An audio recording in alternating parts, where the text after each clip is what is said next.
Expecting big news from Detroit's big show. I'm referring to the North American International Auto Show, which takes place each January. Giving us a look at some of what's being unveiled this year is James Bell, the head of consumer affairs for General Motors. Good morning, James, and it's nice to see you again. Oh, it's a pleasure to be here. Hey, we're getting to play with cars. This is a good day. 2014 was a big year for sales. Why do you think that is, and what should we expect for 2015?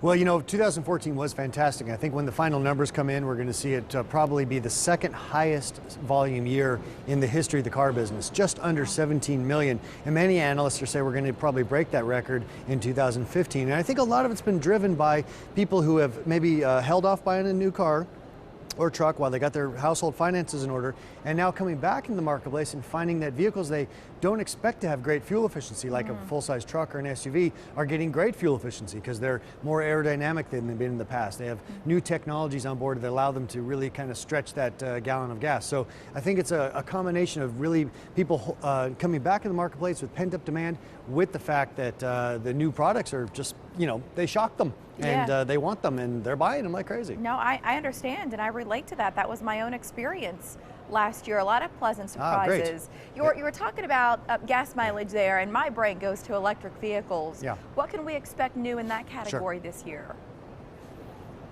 Yeah, well, we're pretty excited here at Chevrolet. We've actually introduced two new electrified vehicles. And some people say to me, hey, James, why electrified vehicles when fuel prices are so low?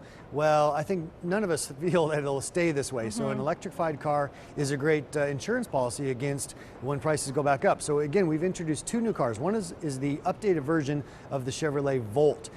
This is the, you know, when you talk to owners of this vehicle, it's the highest satisfaction in the industry. People love these Volts. They're going to the gas station about once every 1,000 miles. And even when they go to the gas station, they're not filling up. They're just topping off.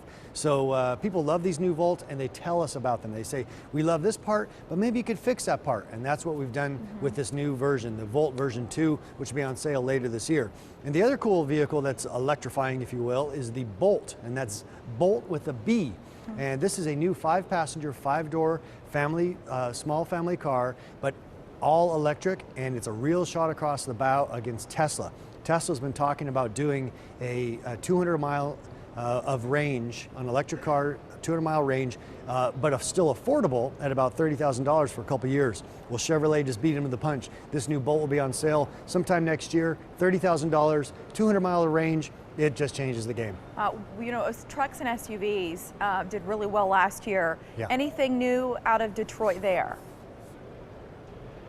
Well, I think, you know, you've got the new F-150 that's just come into the marketplace. It's going to do very well. You know, think about this vehicle here over my shoulder, the Chevrolet Colorado.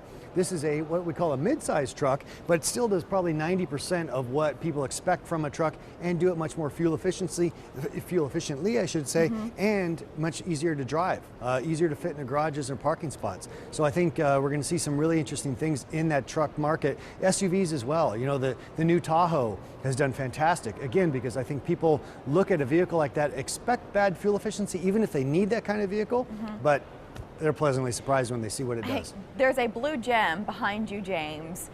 Word on the street is... Oh, you noticed it. You're making the Corvette even faster than before. Is that true? And if so, how?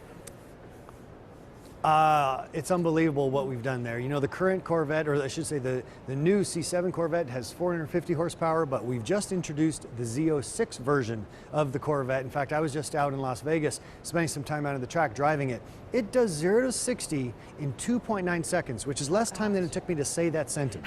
That's how fast this thing is. And get this, it does 60 to 0 in about 95 feet, which puts it in supercar, you know, Porsche, Ferrari, Lamborghini territory. And this is the one that really gets me. It goes from 25 to 0 in less distance than the length of the car. And when you have 650 horsepower on tap, it's good to know you've got the best brakes in the industry. And we were looking at video just now, James, of you and a hot mess of popcorn flying around. That's funny. Hey, is there Note to self, don't try to snack when you're in a 650 horsepower car. Lesson learned. Is there a website, James, with more information in case our viewers would like to read up on some of the cars you've shared today? Absolutely. Please go to gm.com. We've got a posting there, a listing, I should say there, to all the things we're doing here in Detroit. It's going to be a fantastic show. Great, James. Thank you and take care. Thank you. Bye.